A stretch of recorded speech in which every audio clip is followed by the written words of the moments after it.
বন্ধুরা, আমি এমন একটা দেশে বাস করি যেটা আপনাদের সাথে শেয়ার না করে আমি আর পারছি না। আমি একটা ট্রেনে উঠেছি।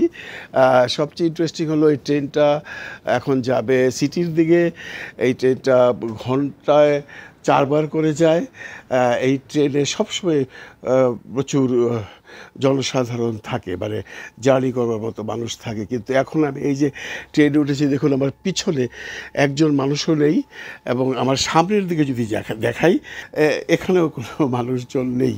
পুরো ট্রেনটাতে খুব সম্ভব আমি একাই জার্নি করব। এখন দুপুর 3:30 বাজে। অফিস আওয়ারও কিছু কিছু জায়গায় শেষ হয়ে গেছে। তো এই সময় মানুষজন থাকবার কথা, কিন্তু কোনো মানুষই নেই। সত্যি কথা বলতে কি, রীতিমতো ভয় করছে আমি কি ট্রেনে উঠবো কি না।